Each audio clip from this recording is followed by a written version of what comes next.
There's a big focus on her love story with a guy who literally stalks her. Weird, weird. Rachel Zegler's rise in Hollywood wasn't just fast, it was blinding. Practically overnight, she went from a relatively unknown YouTube cover singer to Steven Spielberg's handpicked star for West Side Story. It was the kind of fairy tale debut most actors would kill for. And for a minute, it looked like she might actually pull it off. Young, talented, with the world at her feet. But then, everything started to unravel. Allegedly, both Steven Spielberg and Francis Lawrence, two of Hollywood's most respected directors, have had such horrible behind-the-scenes experiences with Zegler that they've effectively blacklisted her from future projects. Yes, blacklisted. The kind of fallout that can derail an entire career before it even gets a second act. How did she go from being Spielberg's golden girl to the cautionary tale whispered about in industry circles? What really went down on those sets, and why? Rachel Zegler is extraordinarily woke, but she's woke in a way that's quite deranged. Are insiders now saying that some of the most powerful directors in the game want nothing more to do with her? It's one thing to fumble a film, it's another thing entirely to burn bridges with the very people who built your career from scratch. But that's allegedly where Zegler finds herself, cast out, iced out, and no longer protected by the same system that once launched her into the spotlight. And trust us, this story runs way deeper than just bad vibes. If even half of what's being said is true, it could explain why her once red-hot career has all but stalled, and why even Disney seems to be distancing itself. But first, let's rewind to where it all started. The Spielberg situation. When Rachel Zegler landed the lead role of Maria in Steven Spielberg's 2021 West Side Story, it was a big deal. Not just for her, but for the entire industry. Spielberg didn't just cast her, he discovered her. This was a legendary director, with 4 decades of iconic films under his belt, hand-selecting a complete newcomer to front his beloved musical remake. It was a Hollywood coronation, and at first, Zegler seemed grateful. She said all the right things in press junkets. She hit the notes. She smiled for the cameras. But something reportedly started to shift once the spotlight turned on her full-time. Insiders claim that Zegler's attitude on set quickly went from wide-eyed rookie to difficult diva, not in the classic screaming into a mirror way, but in a more insidious form, passive-aggressive complaints, constant questioning of direction, and, allegedly, a habit of talking down to crew members. But the real breaking point? Her mouth. During the West Side Story promo tour, Zegler started making strange comments about the film itself, comments that reportedly blindsided Spielberg. She called the original 1961 version outdated, implied it was problematic, and claimed that this version was the only one that mattered. Some even said she referred to Spielberg's vision as old-fashioned behind his back. Let's be real, Spielberg is one of the most powerful and respected men in Hollywood. He's worked with literally everyone, from Tom Hanks to Meryl Streep to Oprah.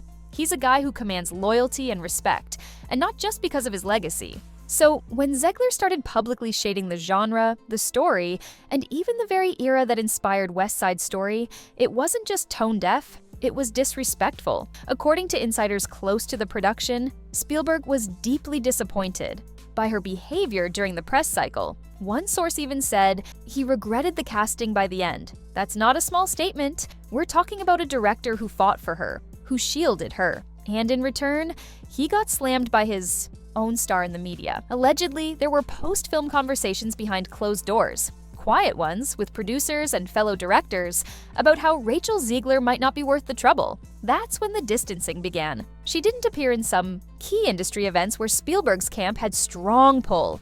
People noticed, rumors swirled, and by the time award season came around, Zegler's name was already starting to fade into the background. And it didn't help when she took shots at other Hollywood legends either. Zegler seemed to develop a pattern, calling out beloved old films, mocking traditional tropes, and positioning herself as the new face of Hollywood, while burning all the bridges behind her. Whatever happened between Zegler and Spielberg, it's clear it wasn't just a one-time misunderstanding. It was an accumulation of red flags, the kind of behavior that makes a director say, "never again," and in Spielberg's case, reportedly, say it loud enough for the rest of the industry to hear. But if Spielberg's quiet blacklisting was shocking, what happened next with the Hunger Games director Francis Lawrence took things to a whole new level. If Rachel Zegler burned her first bridge with Spielberg, she practically torched the next one with Francis Lawrence. Fresh off the prestige of West Side Story, Zegler was cast as Lucy Gray Baird in The Hunger Games, The Ballad of Songbirds and Snakes. This wasn't just any role,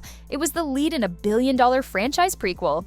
directed by none other than Francis Lawrence, a man who had already helmed 3 Hunger Games blockbusters. It should have been a slam dunk, but allegedly, it was a disaster. While early press painted Zegler as a bold new voice for the franchise, whispers from inside the production told a wildly different story. Crew members started talking, off the record, of course, about her behavior on set. Word spread that she was constantly late, sometimes holding up shoots by over an hour. But worse than the delays, the attitude.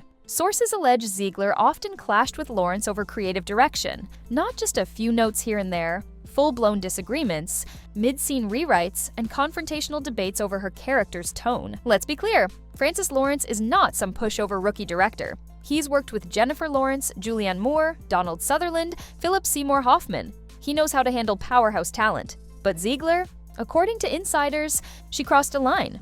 One production assistant claimed she would outright ignore direction, then perform scenes her way, claiming it felt truer to the character. Allegedly, these power struggles became so frequent that the atmosphere on set shifted. Tension crept in. People started avoiding confrontation altogether just to get through the day. Multiple scenes were said to have required reshoots, not because of technical issues, but because the original footage was unusable due to Zegler going off script. Francis Lawrence, known for his calm and focused demeanor, reportedly became more withdrawn and frustrated as filming progressed. Behind closed doors, he allegedly vented to producers that casting Zegler had been a miscalculation. The word unmanageable started getting tossed around. Some crew even joked that the real villain of the film wasn't President Snow, it was Lucy Gray Baird off camera. And the irony, Zegler had nearly passed on the role altogether. She told press she initially turned it down before her boyfriend, fellow actor Josh Andres Rivera, convinced her otherwise. But if the rumors are true, Francis Lawrence might have wished she stuck to her first instinct. By the time Ballad of Songbirds and Snakes wrapped, it was clear this wasn't a Jennifer Lawrence repeat. There was no warmth, no camaraderie, no future project whispers. In fact, the silence between Zegler and Francis Lawrence since the premiere has been deafening. Not a single social media tag, no interviews together, no mention of one another. Post-release. That's not just a coincidence. That's a Cold War, and it only got worse when Zegler started doubling down in public, igniting the next phase of her downfall. If Zegler's behind-the-scenes behavior didn't tank her career, her public persona might have done the job for her. The moment she started speaking out, the internet started paying attention, and not in the way she hoped. From the beginning, Rachel seemed oddly determined to dismantle the very legacy she was stepping into. She openly criticized classic films, calling them offensive and dated, often without context or nuance. Some fans called it bold, but many in the industry called it reckless. One of the most damaging moments came during the Snow White controversy. In 2022, Disney cast Zegler as the lead in their live-action remake of the iconic film. On paper, this was a dream gig. But Zegler's interviews quickly became a PR nightmare. She mocked the original Snow White story in multiple interviews, calling it weird that a prince would fall in love with a woman just because she was pretty and asleep. She described the original fairy tale as creepy and said her version of Snow White would be a leader who wouldn't dream of waiting for a man to rescue her. And while reimagining a character can be empowering, Zegler's delivery came off as dismissive, smug, and, according to many, deeply ungrateful. The backlash was immediate. Fans, critics, and even former Disney loyalists blasted her comments as tone deaf. Why take a role in a film you clearly hate? Became the rallying cry online. And it wasn't just audiences turning. Industry professionals started to cringe. Disney execs reportedly scrambled to contain the damage. Word is, Zegler's team was asked to rein in her interviews. At one point, Disney allegedly pulled her from a few promotional appearances entirely, fearing she'd dig an even deeper hole. The term PR liability started following her around like a bad smell, and the damage showed. Snow White's promotional campaign, which should have been a fairy tale rollout, was quietly scaled back. Red carpet events were minimized, trailers were delayed, merchandise never launched at scale, and when the film finally released, it flopped hard. Box office numbers tanked, audiences stayed home, and many insiders blamed Zegler's public image as a key reason.